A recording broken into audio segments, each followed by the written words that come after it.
evening, ladies and gentlemen. A kind of silent entrance. Not sure why.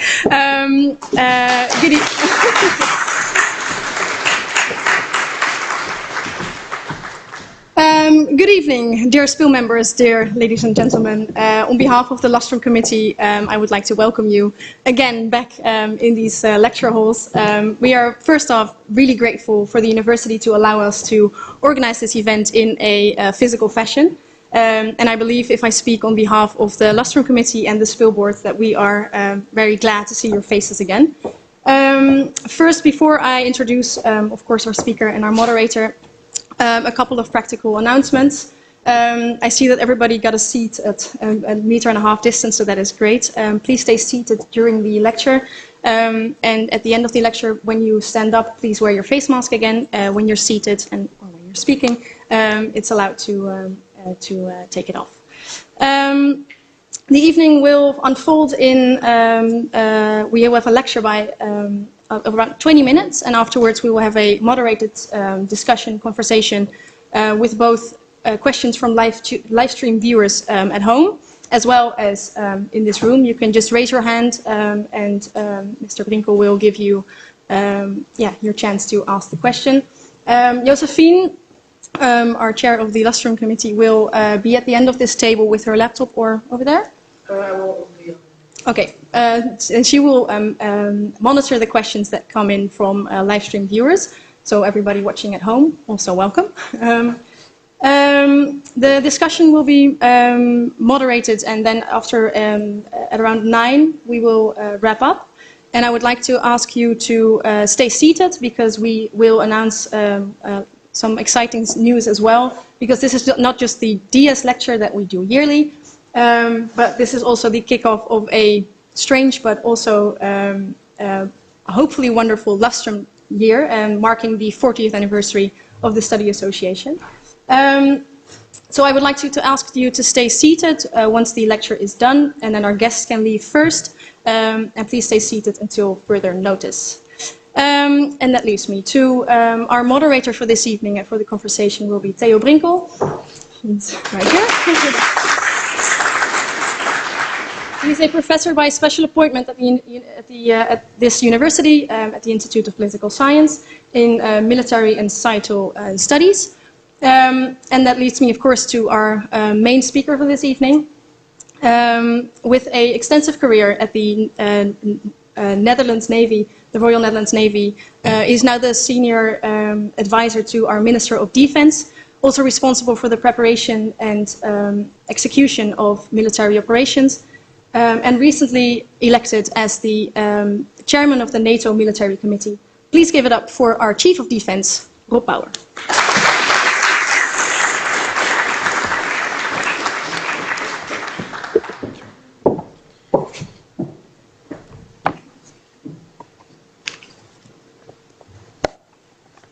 Hopefully technology will help.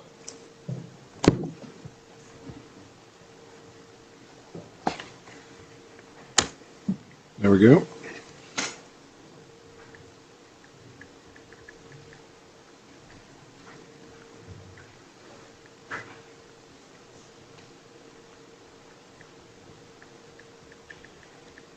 Stay with me.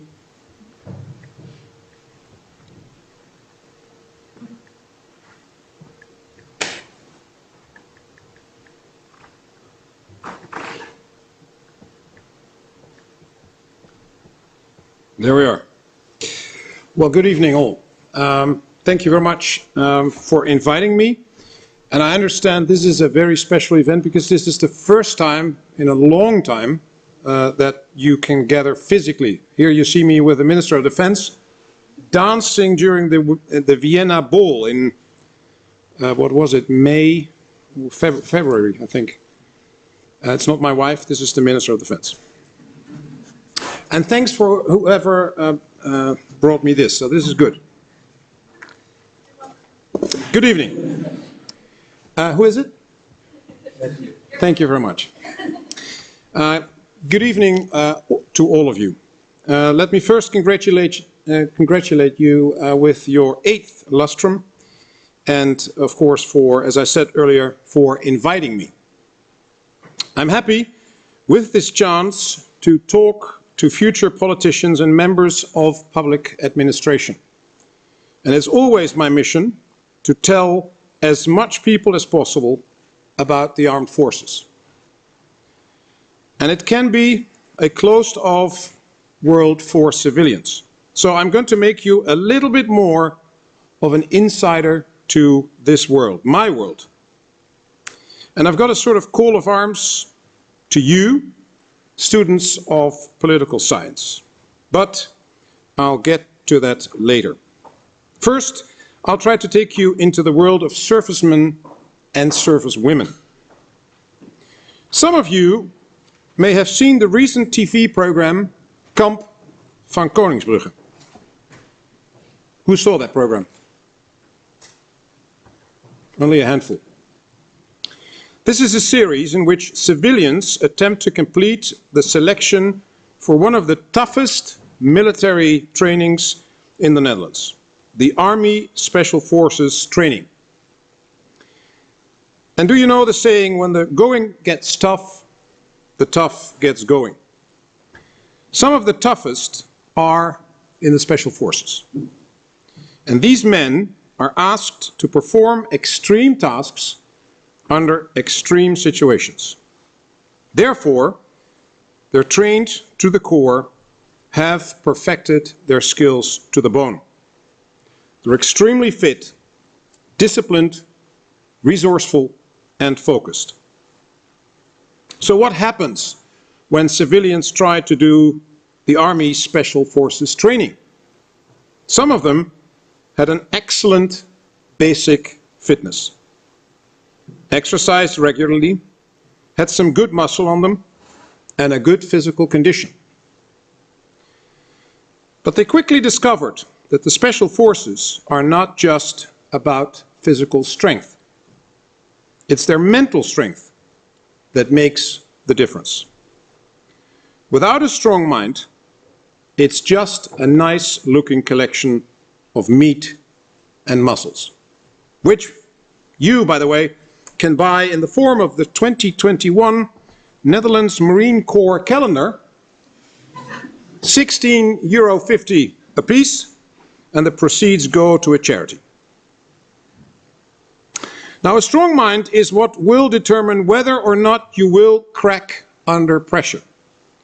That's what will make you keep going when most people give up. It's what will save not only your bodies in times of crisis, but it will also save yourself.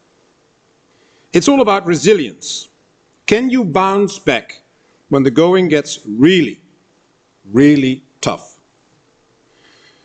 When I think about strength and resilience, I do not only think of the Special Forces. I also think of my dear mother. She's 91 years old, lives on her own, and still drives her car.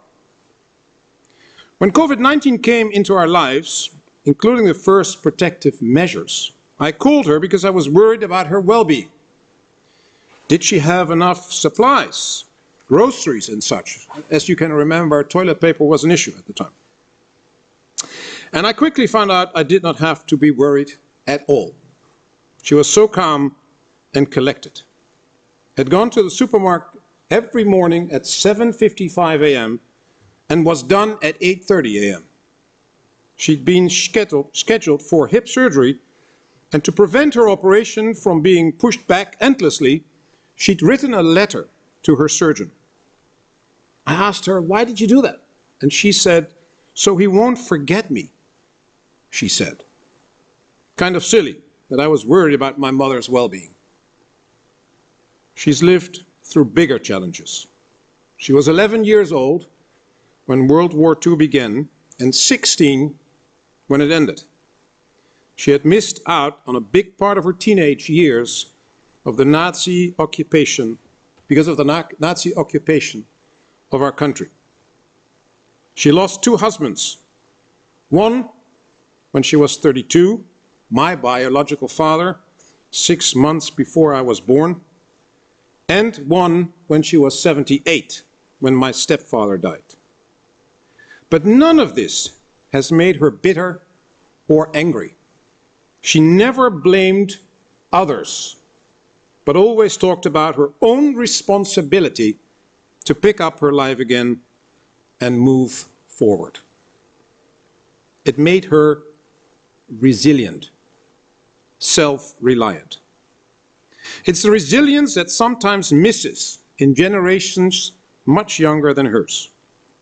I've been surprised and astonished by people who refuse to wear a mask during the COVID times and draw parallels to Nazi occupation during the Second World War. From my office in the Ministry of Defense, I can see the square in front of our Parliament. The Ministry of Defense is the Plein number 4. It's one of the old buildings around the square in the center of The Hague. And I've seen COVID deniers march on that square, refusing to wear a mask. I've seen them attack police and stalk members of Parliament, shouting death threats. A news outlet had to remove their logo from satellite vans because they were threatened. Some of these people gleefully speculate over killing the Prime Minister and laugh when they see that he no longer can take his bike to work but has to be escorted. I'm very worried about this development. This is not a case of anti-establishment people with a different opinion.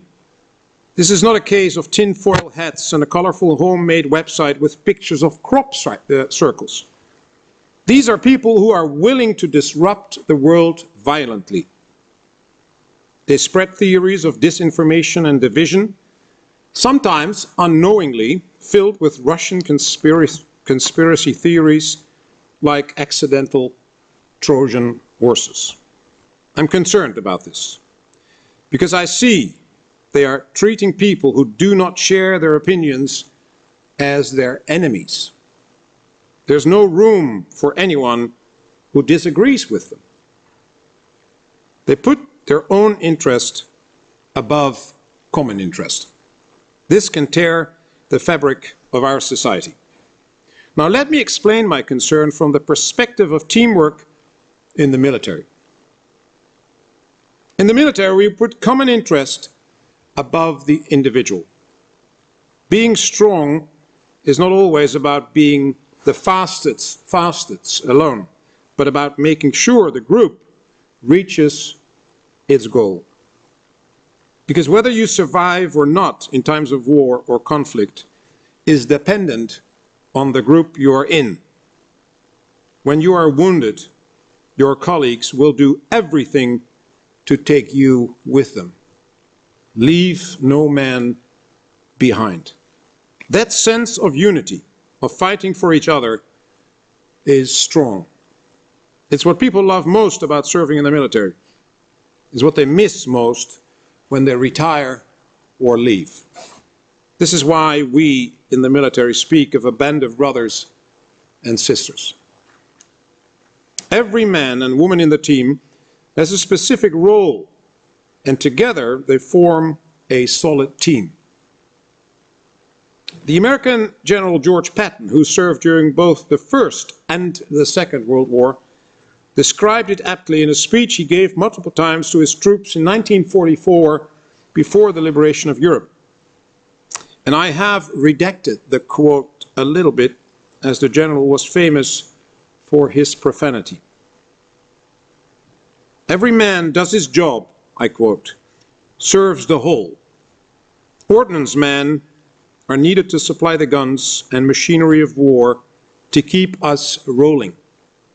Quartermasters are needed to bring up food and clothes.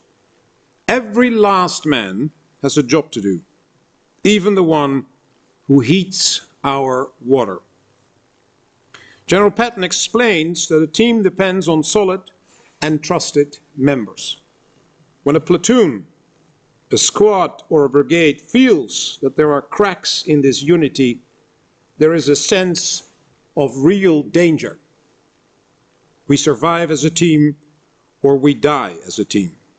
Patton described this as follows, and I quote, "Every single man in this army has a job to do and he must do it. Every man is a vital link in a great chain. What if every truck driver suddenly decided that he didn't like the whine of those shells overhead, turned yellow, and jumped headlong into a ditch? The coward could say, hell, they don't miss me, just one man in thousands. But what if every man thought that way? Where in the hell would we be now? What would our country, our loved ones, our homes be like? End of quote. I ask myself these questions too. When I look at our society now, I see too many people who are jumping headlong into a ditch. When the going gets tough, it can be attractive to hear someone say that it doesn't have to be this tough, that you as an individual bear no responsibility in this crisis, and that others are to blame. And so in every crisis we see discrimination rise. In the case of this COVID crisis, there has been the talk of a China crisis. And there is even a rise in anti-Semitism. In every crisis, conspiracy theories can gain foothold. They are a way out of what is necessary to overcome a crisis. Hard work, shared responsibility, and sacrifice. And most importantly, a sense of community, a sense of we can do this together. We can do this as a team. I'm worried when I see members of our society are jumping into a ditch. One of these people asked me recently, after sending a lengthy and muddy plea, who do you serve? He was afraid, as conspiracy theorists sometimes are, that the fence is the pawn of a tyrannical and illegal government. And I've seen these ideas before. But the number has risen over the last 2 years. When Defense was asked to keep the situation safe during a farmers' protest, it was said by some that we were against farmers. Of course we weren't.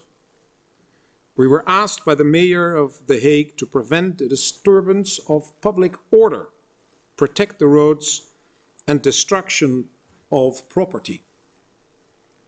When there was a big field exercise by the army a few weeks ago, in which the public saw combat vehicles driving by, some said on social media that it was to prepare for a lockdown. Of course it wasn't. Our military personnel is training constantly, sometimes in ways that are more visible to our civil society. Defense does its best to quickly debunk these fables. But these are not cases of harmless gossip. They are misinforming and an insult to the military. People join the military for many reasons. A desire for adventure, the need for a challenge, or wanting to help people. But there's one common denominator, and that is a love for our country. So I find it worrisome when people call our service into question. Now let me answer that question posed to me by a conspiracy theorist. Who do you serve?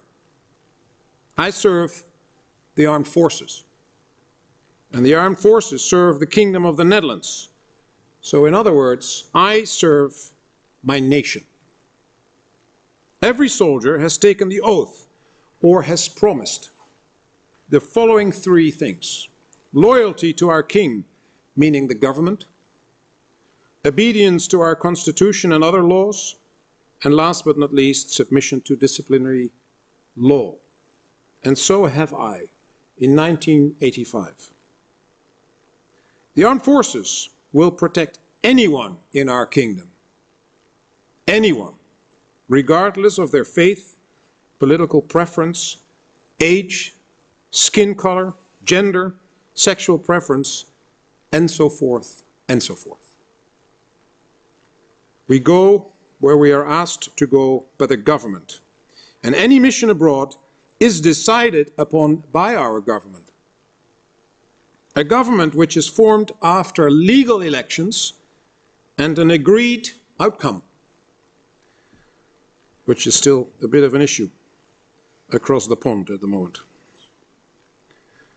Parliament has and is always informed and asked to support these missions, with the exception of special operations and NATO Article 5 missions. The last because time is of the utmost essence and there's no time for a debate if you are attacked. Currently, there are about 450 Dutch servicemen and women deployed to, amongst others, Afghanistan, Iraq, Mali, Libya, Israel, Jordan, and Lithuania. None of these soldiers are serving abroad for egoistic purposes, nor the ones who serve at home. Think of the servicemen and women who have stepped up in this COVID crisis, from helping out in hospitals to setting up and manning test lanes. These men and women are in the armed forces because they believe in something that is bigger than themselves: freedom. Freedom to be who you want to be. Freedom of speech and freedom to vote. They live not just for themselves, but for their country and for the freedom in the countries to which they are asked to go. Their service is a powerful instrument that our government can use when it deems necessary. So it hurts when people question the motive of military personnel. Not only in this case, but also by politicians who should know better. Last year, a member of parliament called the work of our F-16 pilots during operations over Iraq murder. This year, the youth division of a political party called the armed forces the killing machine of defense. Thankfully, these instances are rare, but they are still hurtful. Still, I and all my colleagues in the military fight, if necessary, until death to protect the freedom of speech of all Dutch citizens, also theirs. I only ask that they will inform themselves. Our men and women in uniform act in accordance to a mandate that is given to them by the legislator. They act according to international law. They go where they are asked to go. A deterrence exercise in Lithuania, gender advice in Afghanistan, COVID assistance in our own country, arresting the suspected perpetrator after the terrorist attacks in Utrecht, emergency assistance following a hurricane in the Bahamas, and so on and so on. And they do this voluntarily. They joined the armed forces at their own volition.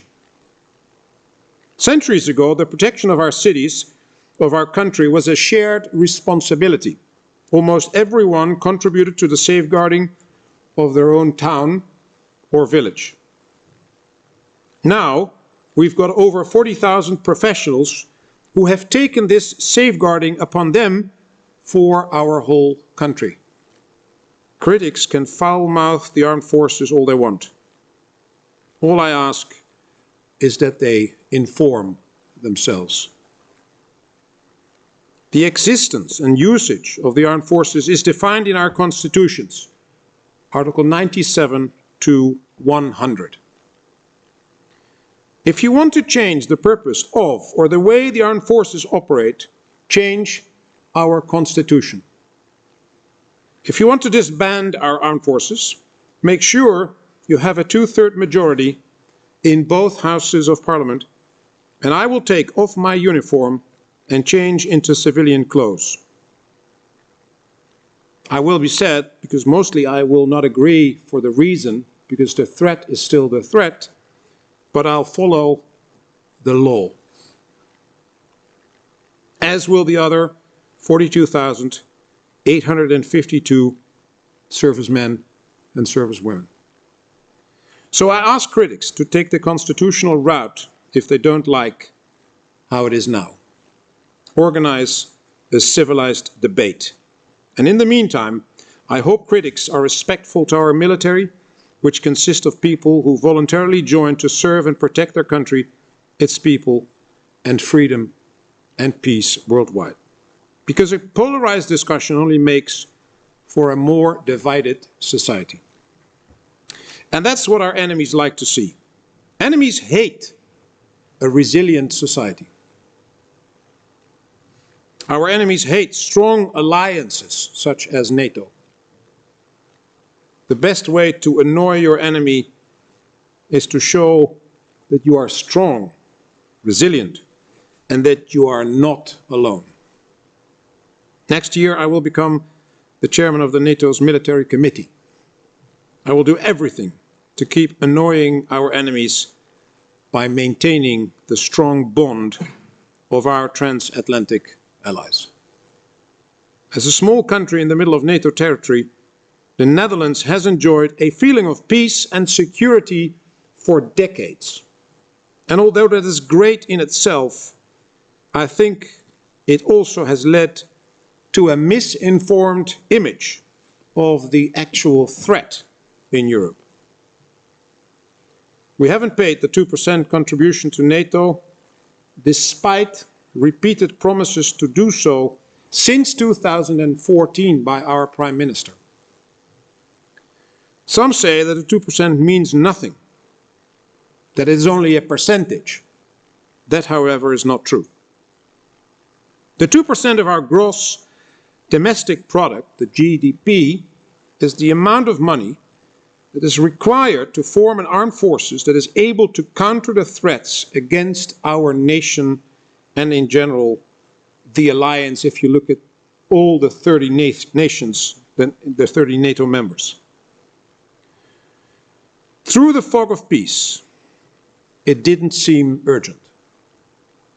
I hope that the future politicians amongst you will recognize that urgency, and as it is up to the government and parliament to pay the 2%, it's a political decision how much you spend on defense.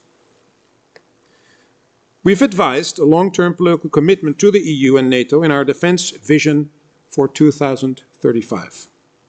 Because we can't afford to rely on our biggest NATO ally, the United States, to keep footing 70% of the total bill within NATO.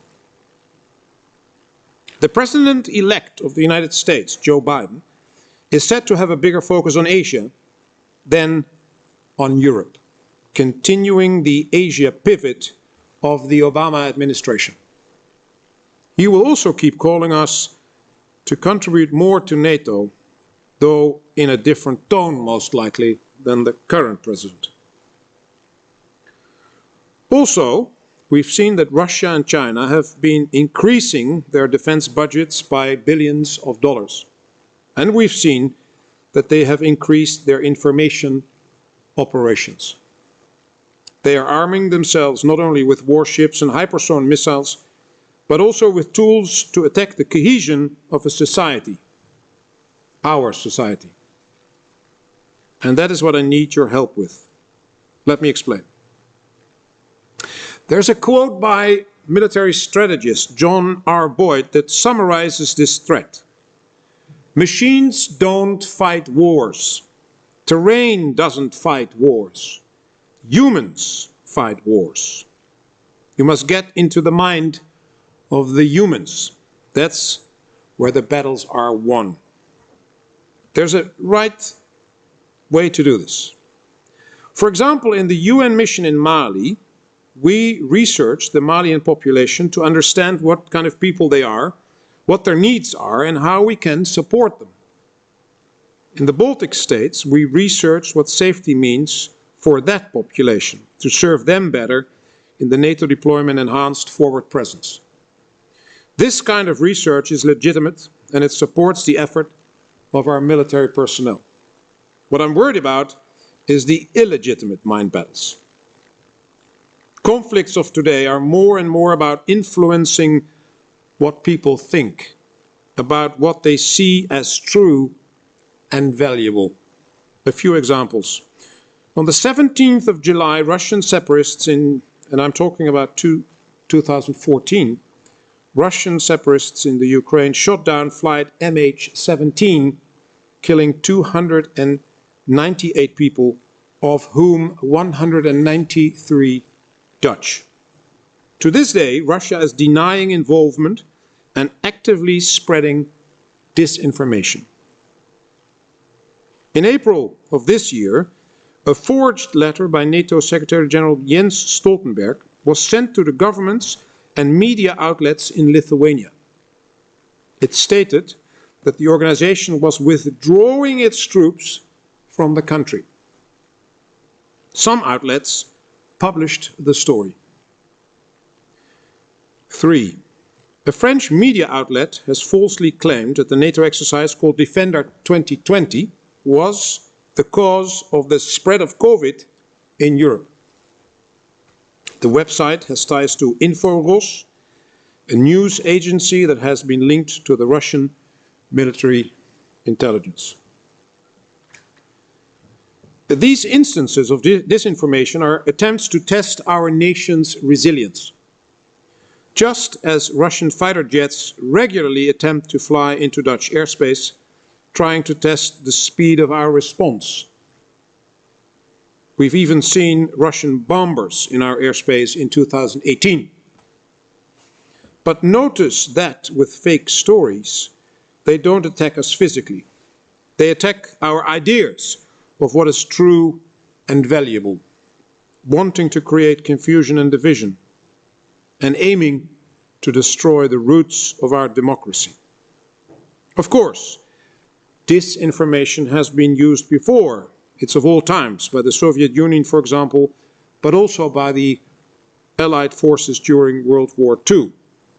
The difference is that now some of the social media that spread these stories operate without checks and balances. Social media will refer you from one conspiracy theory to the next, as long as you will keep looking, keep clicking. Mostly for their financial gain, because juicy stories that alert you of imminent danger are being clicked upon more often than the dull and well-researched truth. Some steps have been taken, for example, to alert the public to false statements on Twitter. Instagram has, during this pandemic, added a button under COVID-related posts that will lead you to reliable information. And recently, YouTube has taken down the page of a well-known conspiracy theorist, a rapper, by the way. I don't know if that is the best solution, because the real problem seems to be that the profit model of social media platforms is to make you keep looking and clicking whatever kind of information you are digesting. As future politicians and members of public administration, these will be some of your biggest challenges. Understanding the power of social media platforms and deciding whether to regulate them, and if so, how to do this.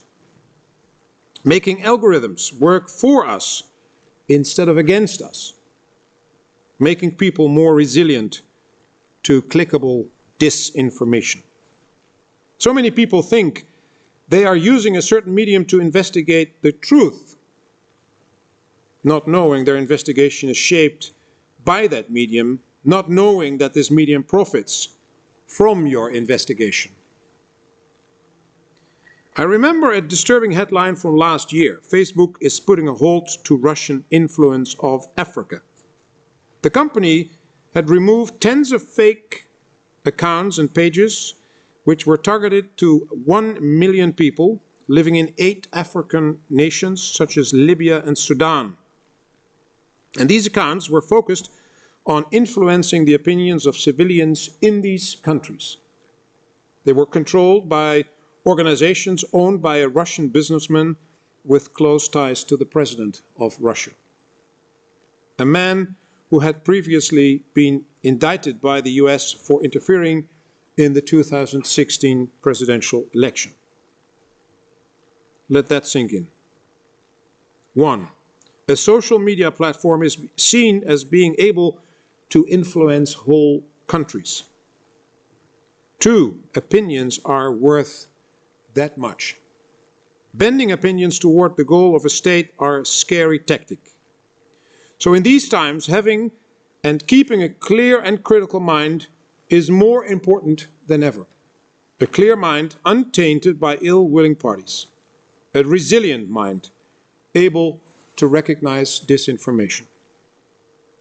So this is my so-called call to arms to you, bright minds who are going to shape the politics of the future. I want to ask you, as the leaders, politicians and directors of the future, build and maintain the resilience of our society. To be a leader who unifies, not someone who adds to and widens the divide. Be critical of the information that feeds your sense of reality. As military theorist Karl von Clausewitz once said, our mind must be constantly armed. I agree. Protect your mind from disinformation. Ask yourself, in whose interest is it to create confusion, to create division? And whether you want to add to it or be an advocate of unity. I hope you can take inspiration from teamwork in the military and realize that you are part of something bigger. This room, this student organization, this city, this country, this idea of freedom and democracy. As General Patton said, every man is a vital link in a great chain. You are one of those chains, one of those links, and you can contribute to a strong chain. Thank you.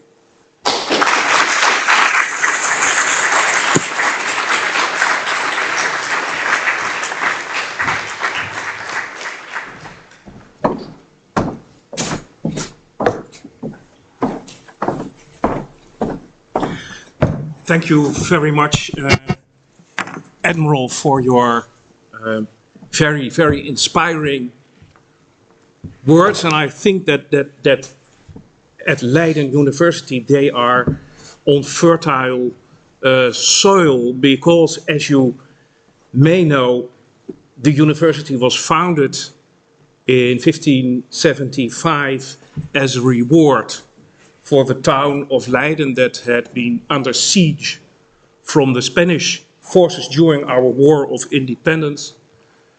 And the people of Leiden were starving. They were begging the mayor for surrender to the Spanish forces. And the mayor said, we are not going to surrender. If you are hungry, you better eat me instead of surrendering. Did they? And they did, of course, not, because otherwise we wouldn't have been here. But resilience was already at the founding moment of this university. So thank you very much for introducing this essential theme to us. I would like to invite you, because I'm sure that there will be many questions among you, to have your questions to the Admiral about what he has said, or maybe about what you think or want to know about defense in general. So if you have any questions, please can you stand up, give us your name, and pose your question, and it will be answered directly. This also holds for the people at home, looking at the stream. They can, I think, type in their questions. They will be collected, and every once in a while I will ask for the questions of the people that follow us on YouTube. Okay. So thanks very much. Please. Yes, my name is Flo. I think as speaking on behalf of the whole group, I would say thank you for the very inspiring speech. I was wondering if now the idea of the European Security Council on two political bodies, and I was wondering what your opinion about it is. Do you think it's a good idea or not? Thank you. Well, first of all, the answer is more a political answer than a military issue. I mean, It might help in terms of the ability to agree on security issues. One of the problems, of course, still in Europe is that we are not a the whole debate on a European army, for example. By the way, there isn't a NATO army either. But I think at the moment people see security as a very important issue in Europe. It's one of the few issues where people are not very critical about in terms of the European Union.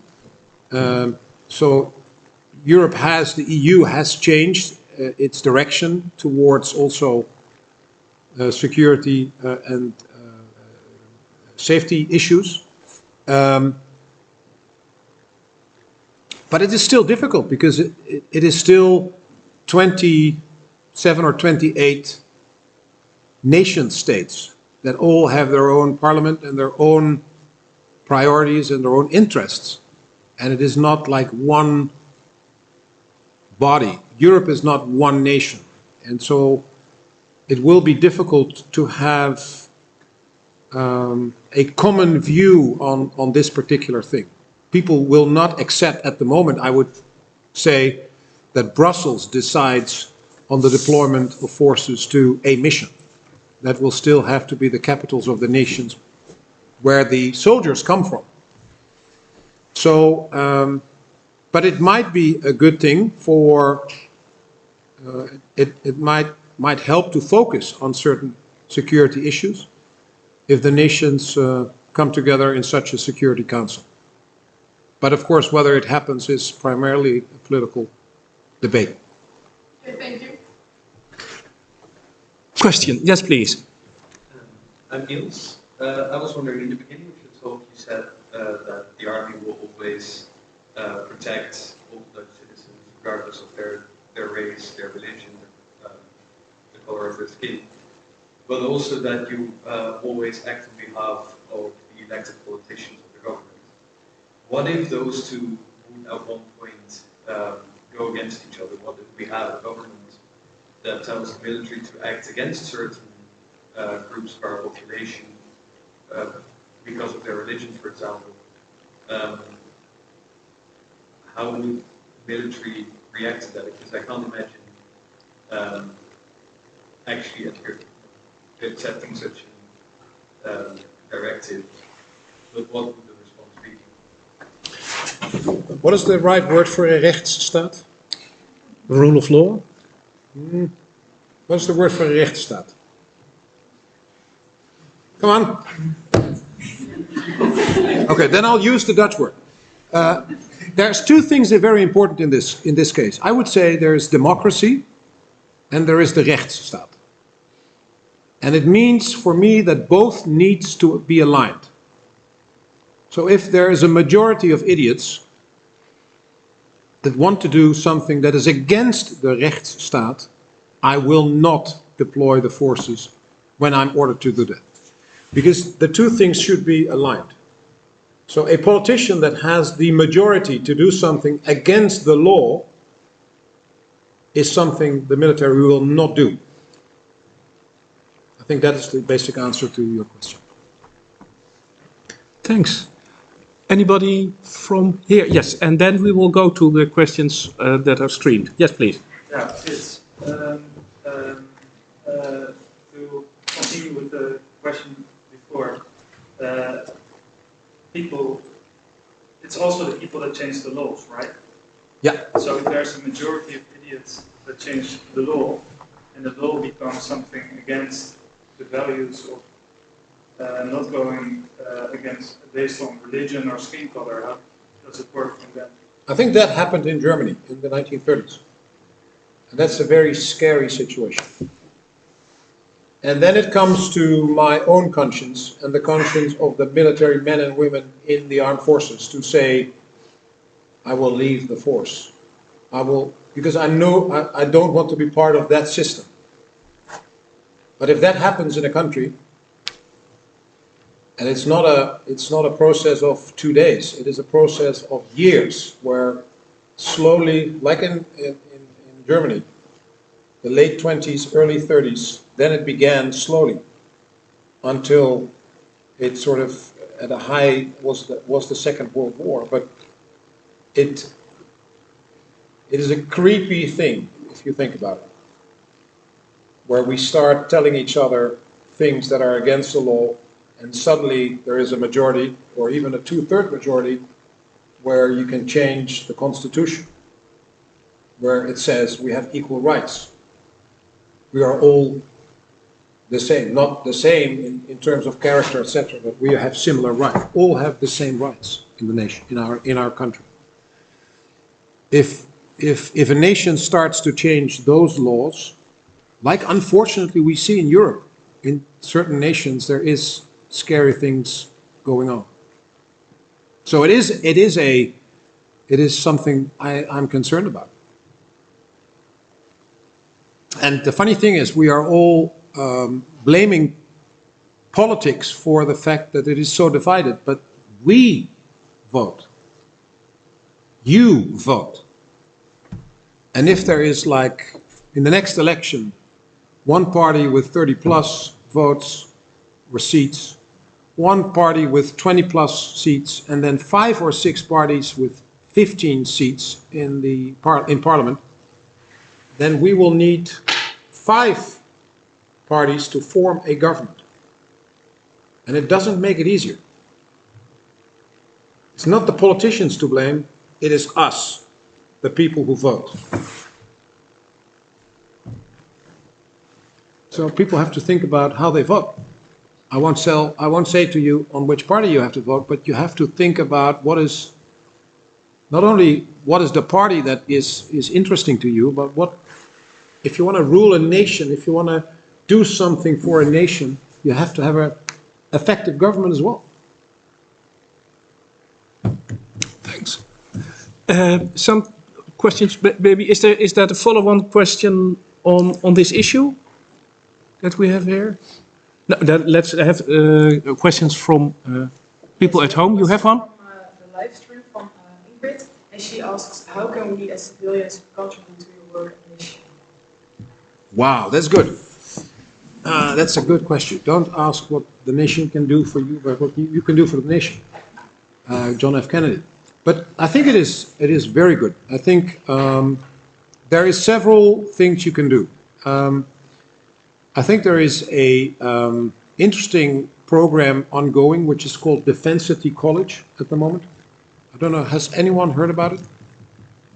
It's a program for students that can work in the Ministry of Defense, and you can work either in the ministry itself or with the Navy, Air Force, Army, Marechaussee, or the Defense Materiel Organization.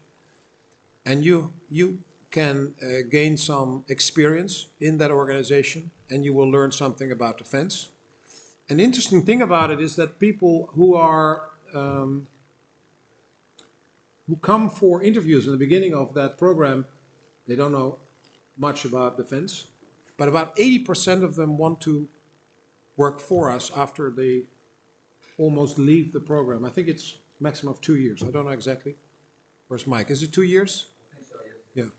So after 2 years, you leave, but it's an opportunity. If you're interested in defense, you can try to join that program and see if you like it. And at the same time, it's a good experience if you don't work for us later on. But it's also an opportunity to gain some experience. So that, I think, for students is a very interesting opportunity. And of course, you can join the reserves. That is another possibility. And that you can do with a life that is actually sort of parallel to defense, but you join the reserve, then participate in training and exercises for a number of days per year, and then that's also an opportunity. Or join defense, that's also an opportunity. Thank you. Shall we go to you first, and then to that corner? Yes. Hi, my name is Ed. Well, you just said you were joining defense. What made you decide? Well, it's not a very beautiful story. It's a story of a young man of 18 or 17 when I was in the 5th grade of Atheneum, and I thought about what I would do, and after I passed the exams, and so my stepfather bumped into a friend from his high school, and at a reunion, and that was a naval officer who had just retired, and he and his wife came to our house for staying with us for a weekend, and he talked about the Navy, and he said, is dat wat voor jou, jongen? Weet ik niet, meneer, weet je wel, like this. And so I thought, well, it might be interesting. So he sent me some information, and I thought, well, it's an interesting education, the Naval Academy in Den Helder, officers training, and but I also applied for economics in Groningen, and I applied for the Technical University in Delft. And I thought, one of the three probably will say that I can come, and the other two will say that I can't come. And then it became June or July, and all three said that I could come. And I still had to choose. And then I thought, well, it's actually interesting because the first 3 years was studying, then 1.5 years of practice at sea, and then going back to study again for 2 years. So I thought in study time it's the same, but there's a break with work, and I thought that's a good combination. That's why I joined. Thanks. Over there, question. Yes, please.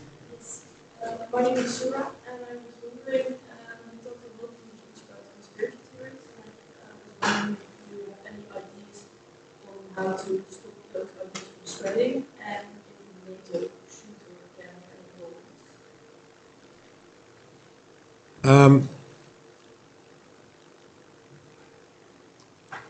It's interesting, there's a sort of a parallel with COVID at the moment. There's now a debate on whether we should focus all our energy on trying to get rid of COVID, or whether we should focus on getting used to the fact that it is there and organize our lives around it. And I think there's a parallel. There's a parallel here with your question. I don't think it will be very successful if you try to stop disinformation being spread. I mean, the internet is what it is. It was a fantastic platform, and everybody thought that it was the ideal form for democracy because everyone could reach the truth. Everyone could reach whatever information there was on Earth, and nobody could stop it because of all the nodes in the network. But then, and I think in the beginning, Facebook was like in the Arab Spring, Facebook was used for good purposes. But then Facebook found out, hey, that's interesting. If they used it that way, we can use it the other way around to make sure that advertisements reach people. So they started to use it to influence people more than to inform people. And so I think we need a debate with the platforms, with the big tech companies, because they have so much influence and so much power in all of our lives. I mean, Google knows all of you. They know where you have been today. They know what your questions were today because you searched the internet.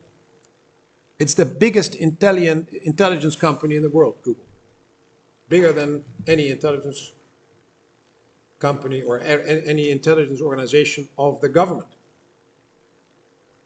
And so I think we need to have a debate about their responsibility that they have to society. There's more than earning money. There's more than just making sure they get rich. because misinforming people is a danger. There is a responsibility to the nations where they earn their money. And I don't think that debate is, well, it is starting a little bit now. And then everybody sees the fact that Twitter does this to Donald Trump. But I guess it's only Donald Trump they do this with. I don't think they do it with all their customers. So actually, if they only do it to Donald Trump, I don't think that is the right way to go. And so you either do it right and do it with all, or you not do it. So if YouTube kicks out this conspiracy theorist, what is his name? Lange Frans, Long France. Then I think that is wrong, because then you actually, it's not. Then you attack the free speech of Lange Frans, only Lange Frans, and that's not right. And I don't think Arjen Lubach meant that when he made his program of Fabeltjesfuik.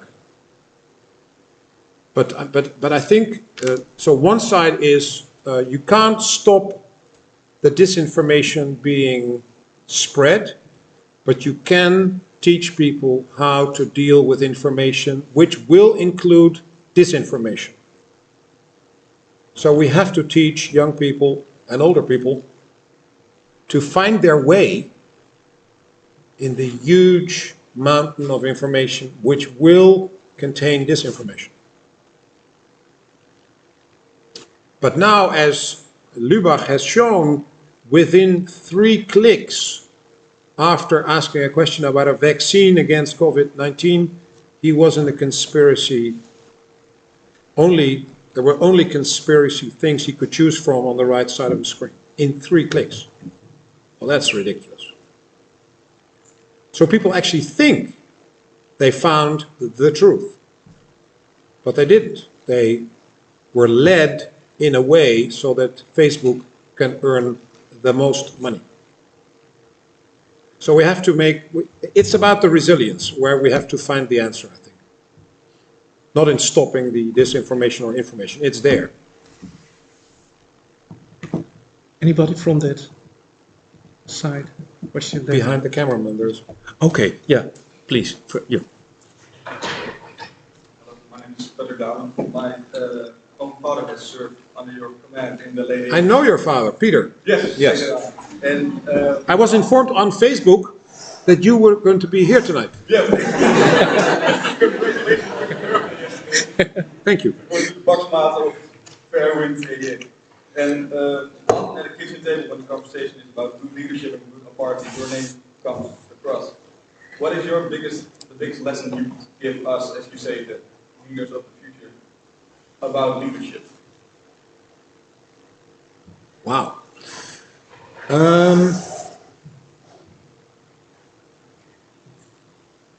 I think one of the important things in general is authenticity. I think you shouldn't try to be someone. You are who you are. You can change things. You can change your behavior. But if you try to act a role, if you're going to play a role, and the pressure goes up, as in my job sometimes happens, then all the things that I play will fall away. So what actually remains is Rob, is who I am. And you should be focusing your actions and the way you try to achieve things around that, around yourself. So don't try to be someone else. I mean, in the present day and age, it is difficult because you all, as my 3 children, they all are the whole day on the mobile phone and the what is it? You have the different Snap chat, or you have the other thing with all the photographs the whole day, Instagram. And actually, in the end, if you're not careful, you want to be someone that is passing on your screen. You forget about who you can be. You should try to be someone else. So I think when it comes to leadership, stay close to who you are. That is very important. Secondly, be honest. I mean, people will follow someone they believe more than someone that is bullying them into believing something. So it is about honesty, and it is about a message that actually people think, yeah, I think he means what he says. And I think leadership is different from being a manager, for example. I mean, if you look at a crisis, which is sometimes the case in the military or in the police or in the medical world, there's a crisis, then command is actually the way to do things. You give orders, and that it has a function, because there's no time for a debate. So we need to save someone, or save your life, or save the life of someone else. And then command is the leadership style. And then there is problems that are actually happened before, and someone has written a book about it. And then if you read the book, and maybe 2 or 3 books from different professors, you actually know the way to solve those problems. And that's management, basically, because it is solving problems in a way that have been solved by others already. But if it comes to really difficult issues, where actually there have not been any solutions yet, I will talk to people with a question mark on my forehead. I talk about the issue, and I say to the group, you are much smarter than I am, so you better solve this problem, because it is the problem of us. It is our problem. Because I am the highest guy in the military in the Netherlands doesn't make me better necessarily in solving the problems. So I will reach out to you, and I will make sure that you understand that I don't know, actually. So vulnerability, in a way, is also something that I think is required in the modern leadership role. But these difficult issues then lead to not necessarily the solution, the answer. But if we agree to something, and I will say, okay, boys and girls, will you follow me on the route to a possible solution? Then the leader is the one that you will follow, because you believe that he has the answer. You believe he will come with an answer. That is different than that I know the answer. And I think that is the difference between a manager and a leader. People want to follow a leader. They believe him or her. And I think that those are ingredients of leadership, more than that I will say this is the answer. Because again, I'm the sort of leader that fits Rob Bauer. So I don't think there is a leadership style. I think there's also a leadership style that comes with a phase in an organization, a phase in the times, whether it is uncertain times, whether you need a strong leader or a more inward-looking leader, or a leader that is more asking questions and giving answers, and it all has to do with the circumstances as well. I wasn't born necessarily as the chief of defense, Thank God. I didn't know that I would reach this position. I just worked very hard. That's an ingredient to come far in life, but not all the people that work very hard become chief of defense in the military, So there is certain ingredients that will bring you there, but it's not necessarily the case that will bring you to that particular position. But there's also chance. There's luck. You have to be there in that particular spot when there's thought about, who's going to be the next chief of defense. Hey, there's Bauer. He's one of the candidates. So there's a lot of things that will, you don't have to be too stupid, of course, and you don't have to be, you have to have done your previous jobs in a good way. But it is also about if you're being given an opportunity in life, Did you grab it? Did you make something out of it? If you want to work 2 days a week, that's fine, but it will not bring you to this kind of position. It's a choice up to you, but if you want to reach the top, then you have to work hard. And then there is sacrifices. Do you want to, it's not an 8 to 5 job. And all those decisions that you make as an individual will either stop you from getting there, and don't think that this is ideal. This is not the best thing to do in life. I mean, there's also disadvantages in this job. Ask my wife and children. But because now with COVID they see me more than ever. But normally I'm away very often. So it has advantages, but there's also disadvantages, and it has to fit with you. It's a long answer to a simple question. Do you have questions from? Yes, I have another question also from Ingrid. She asks. Is there one viewer? No, we have more. Oh. The question is, as future,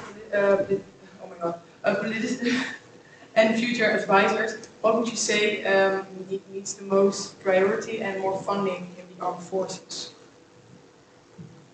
What is most needed in the armed forces? What needs more funding in the armed forces? What do you think we or the government right now can do to make your job easier with funding? Well, live up to the promises. I mean, the 2% is a promise. And, but of course, it is a debate about priorities. And people now say, it's interesting that when there was no money with an economic crisis, people were cutting the defense budget because, everybody has less money, so defense as well. And then we got an economic high. And then people said to me, do you know how much money that is, 2%? What is that for a strange reasoning? And now people say, well, you can't ask more money. I mean, we have COVID, and so it's now healthcare. And it's healthcare, and it's healthcare. It's healthcare. So we don't have money for defense now. But Sweden, interestingly enough, they have COVID as well. They have increased their budget with 40%. Australia has increased its budget of defense with 40%. So there can be other choices, but it's a political choice. They know what I ask for. I know what to do with the money if it comes. And it's in the Defense Vision 2035 that we've basically written what is necessary to be relevant, to remain relevant in 2035. So I meet senators from the US abroad, and they look angry at me, say, you have to pay your 2%. You're asking the wrong guy. I'm not deciding on the 2%. So it is a question of priorities. And as I said, the Netherlands is in a place which is far away, relatively far away from Russia, and it's relatively far away from the Mediterranean. So we're relatively safe. So who cares? We don't have to spend money on defense. But it is also, we are part of this club, which is called NATO. And if you're part of a football club, for example, or a soccer club, or a hockey club, or whatever you want to call the club you're a member of, they will ask you to do service behind the bar, or whistle during being a referee, or be trainer, or repair things, and people say, well, I don't have the time for that. I don't have time to, pour the coffee on Saturday morning. Okay, says the football club, that's fine, but then we will raise the contribution. Then we will raise the money you will spend as a member. No, we don't want that either. You can't have it both. If you want to be secure, you have to pay for it. Not only at the moment that there is a war, but you have to pay. It's an insurance, If you don't want to be insured, that's fine. But if you want to make sure that not only we help ourselves, but if something happens in NATO, others help us as well, then you need to pay your contribution. And that's what this is about. We have time for one more question, and I see at least, shall we collect the questions? I have time enough. Yeah. So you and there's come ever more questions when we. I give the you were there, and you. So let's have three questions, and then you answer them afterwards, please. My name is Jurgen. What I've heard from your speech and your answers is that I think you're very politically engaged. Did you ever have, or do you still have, desires for a political career? Thanks. Number 2, where were you? Yeah. I believe I was wondering, when you talk with other armies from other countries, and you listen about the way to approach a certain issue, how do you solve your differences? And maybe it's a very different country. How do you cooperate with them in a specific situation? Thanks. And the last one? Yeah. Hi, my name is Nicola. I was wondering what the role of the military can be during Corona times, because as I understood, for example, like during the first wave, there's actually a military operation, it's like a military hospital set up, and well, that was, I think it was dismantled again after the first wave had like gone away, and then the second wave came. So like, what is the role of the military in this, and what role can it play in future or during like the third or fourth wave? Thanks, please. To start with your question, the answer is no.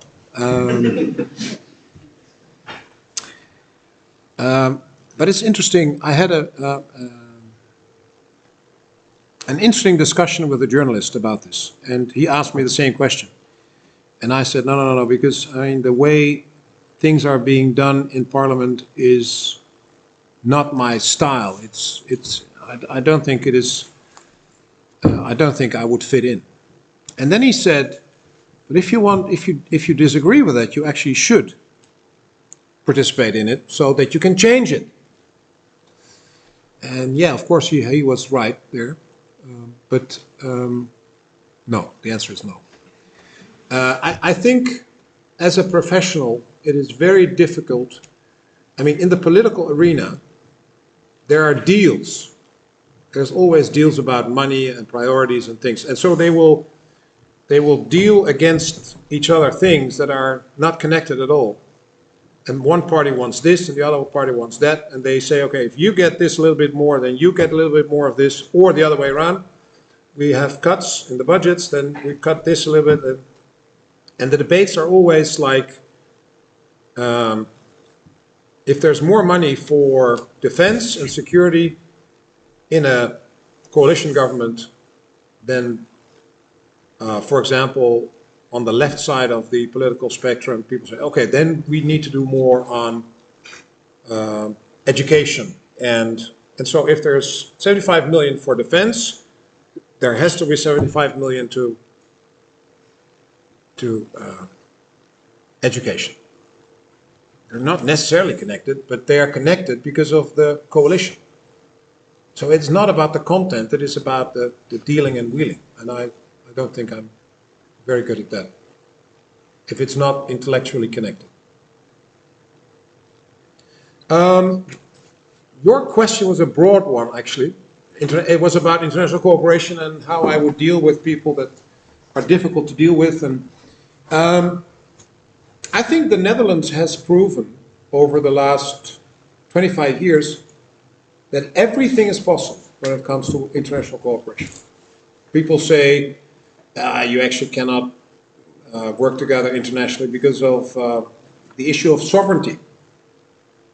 So therefore you need to do everything yourself, because defense is about sovereignty, and therefore you can you can't do things with Germany or Belgium or, and actually we have. I mean, we safeguard our airspace in the last 4 or 5 years with Belgium. And so there is a treaty to actually arrange this, that if there is a hijacked airplane, civilian airplane, on its way to, let's say, Amsterdam, and we hear that the airplane will dive into the Dam Square with the passengers on board, as they did on 9/11 in the Twin Towers, then we will shoot down that airplane. Well, the shooting down is being done by defense, by an F-16 or an F-35 fighter aircraft, but it's not under my command then, it is under command of the Minister of Justice. He will give the order to shoot down the civilian airplane, but it's the military that does it. Now we have a treaty that there's a roster, that either there's Dutch F-16s on duty or Belgian. Now, if this would happen in the Netherlands and there's 2 Belgian F-16 in the roster, the Belgian F-16s would leave their base, go into the Netherlands airspace, and then do what the Dutch Minister of Justice will tell them. And the other way around, if we are on the roster but an airplane will dive into Brussels, we will shoot that airplane for the Belgian Minister of Justice. And we have arranged it, so that is possible. We have integrated our navies with Belgium, we have integrated our brigades with Germany. Everything is possible. If you want to, it can be arranged. What I do believe, though, is that I think it is smarter to start with a small group of nations to arrange things, and if things are being arranged, allow others to join, but then in accordance with the rules of the small group. Because if you want to organize things together with 28, it's a mess. Nothing will happen. Because everybody wants to their bit. It's like a large coalition in government. It's very difficult. Because everyone wants to have their own interests in the arrangement. So, but we have examples of that as well. And so I think everything is possible. It is very important that the chiefs of defense know each other so that I can pick up the phone. And in my new role, I probably will be on the phone to the Turkish and the Greek chief of defense regularly because of the fact that they have this argument for a longer time already. But they haven't fought with each other because of the fact that they are in NATO. So that is the good news. The bad news is that Turkey is not always very helpful at the moment. But so far, there hasn't been a war between them because they are both members of NATO. So it is not always easy, but I think international cooperation is the way to go. I think we need to buy more the same capabilities, the same stuff, instead of buying them all nationally. I think that's one of the things that we can improve on. But there's all, I mean, apart from the military cooperation, there's also then the national interest in terms of industrial interests.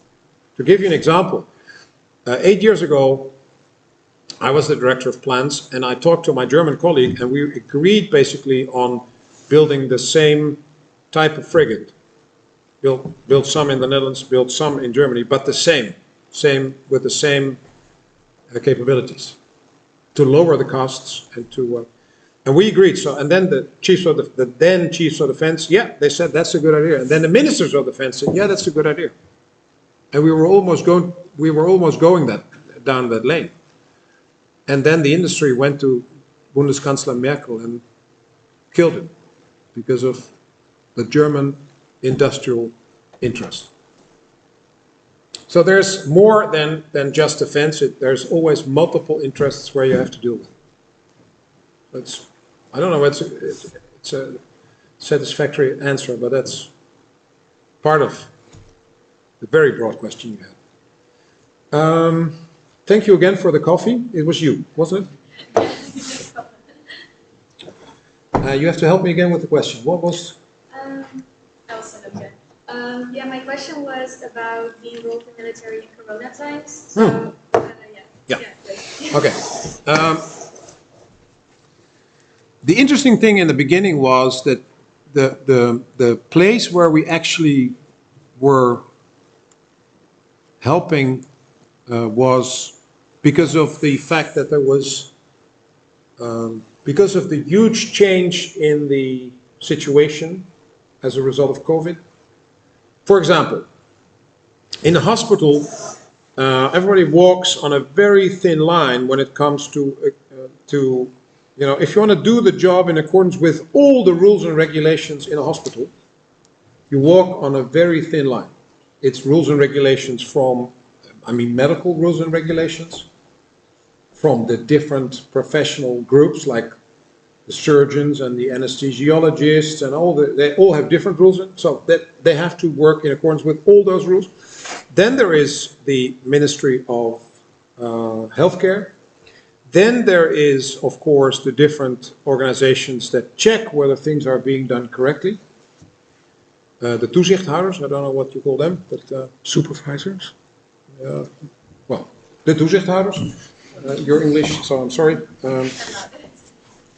And then so if things change so dramatically as with COVID, they basically were not able to walk on that very thin line. And they were basically standing here, and they should have been standing there, but they were standing here. And they said, I don't know, we don't know how to do this. And then we came in, and we are used that there is no line. If you are in Mali in the beginning, there is nothing. You're in the desert, and you start from nothing. There is no, I mean, there is chaos. That's most of the nations where we are, there is chaos. Whether it is the government, rebellion groups, whether it is a humanitarian disaster, whether it's an earthquake, we are always there when there is chaos. So we thrive on chaos, and we are able to organize things in chaos. In the beginning, in Tilburg, in the hospital, there were too many patients in ICU, and they were like, oh my God, there's too many patients in ICU. So there, two guys from us, two officers came in and said, where's the phone book of all the hospitals in the Netherlands? Here. And so two patients, yeah, two patients, picked up the phone, made a phone call to the first hospital in the phone book. And after 3 phone calls, they had a hospital where there was 1 ICU bed available. Okay, stand by. Do you have a phone book of ambulances? Yeah, okay. So they started a call for an ambulance that can transport a COVID patient. It's a different ambulance than a normal ambulance. And so they phoned them and said, okay, this is Tilburg, Groningen, 2.5 hours drive. So what time? 5 o'clock? Okay, so 2:30. Can you be here 2:30? Yeah, okay. Patient 1 is arranged. It was that simple. It was relatively simple, but it was starting to do things in chaos. And then we went to Rotterdam and we started to organize that more on a larger scale to basically find out where are ICU beds, where's too many patients, is there transport. But funny enough, I mean, in the Netherlands, I learned that in the Netherlands, the hospitals are little companies nowadays. And they are not only looking at healthcare, they are looking at earning money. So we found out that there were things in that system that were not necessarily, I will be careful to say this, but that were not necessarily focused on healthcare alone. And so the way we have organized healthcare in the Netherlands, which is the result of political debate,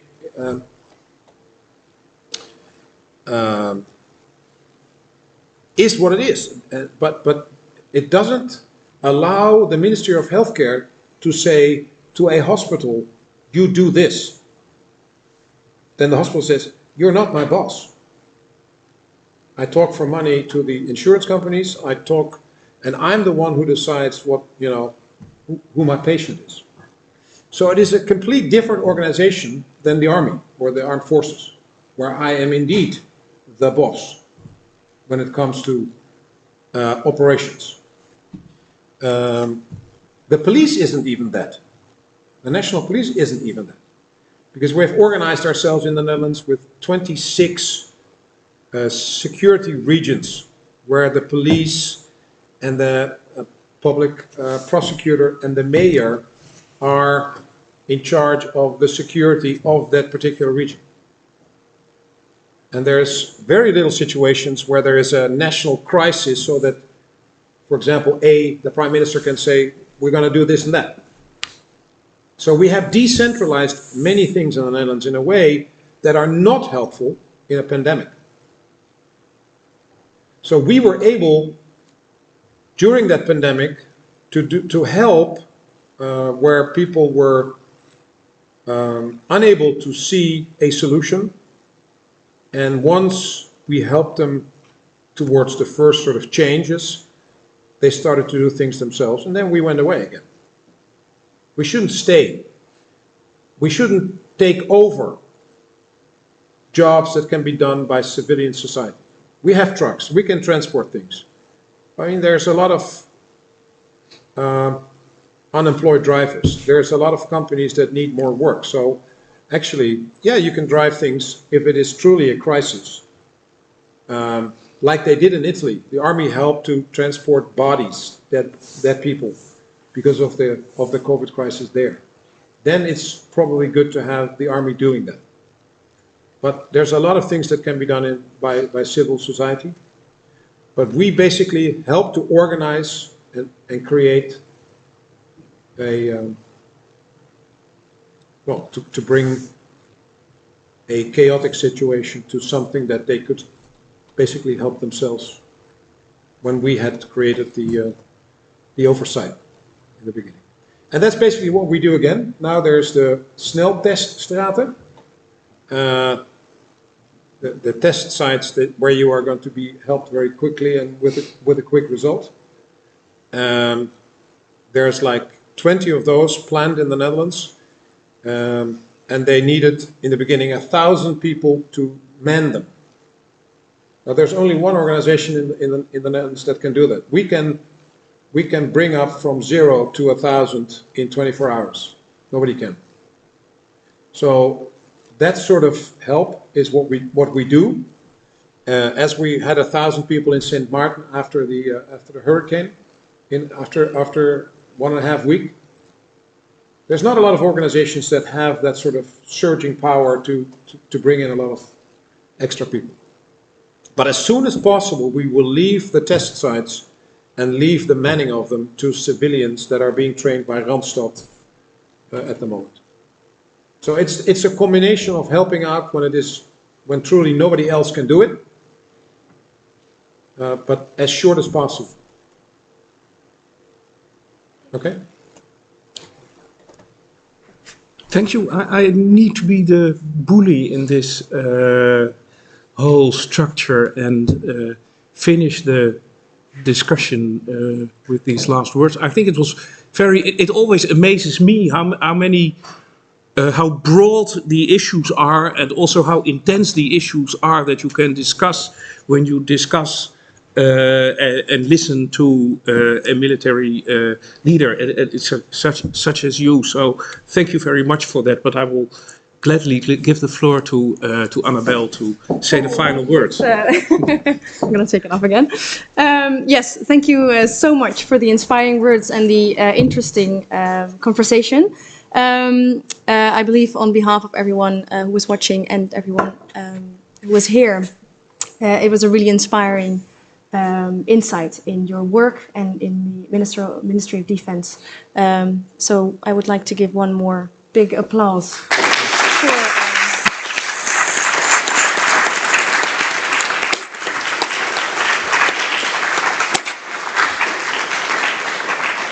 And of course, also, Theo Brinkel, thank you for moderating this event. Now would be the time to shake hands, have a beer, shake hands, and hand out presents. But We have a really impersonal but really corona-proof present station over there. So I would like to ask you To pick it up myself. Yeah, basically. Logistical. One of each item would be. For now, we would like to provide you with the opportunity to leave first, if you want to. Of course, you are welcome to stay for the announcement of our Lustrum theme, which will be done by Josephine. And I would like to ask you to stay seated until we have announced the theme, and then afterwards, I wish you a really nice evening. And thanks again for being here. It's been a pleasure. Thank you very much. Yes.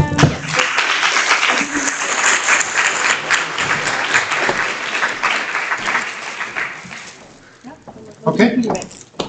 Bye-bye.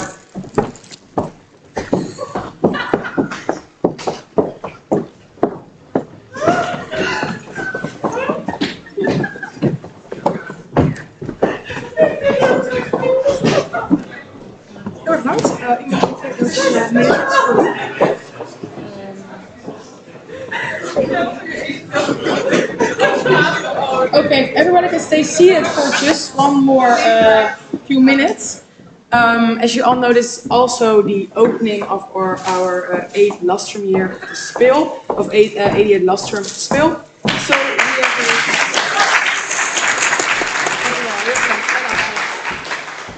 So we have a small video which will be the announcement of the theme. I will assign to the media that they will start the video.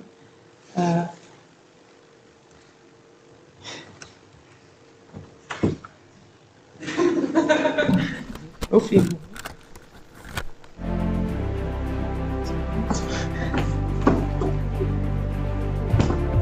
United States will immediately impose additional punishing economic sanctions on the Iranian regime.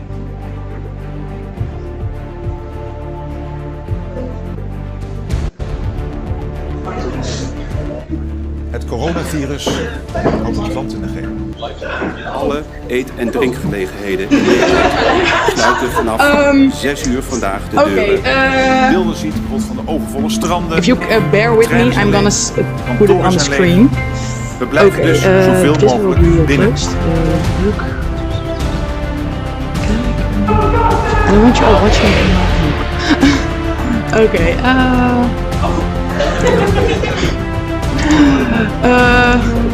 Kan jij helpen? Je had de link.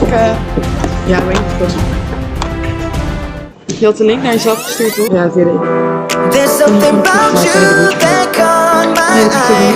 There's something so true that sparks a light. And I don't believe in love first sight, but I can't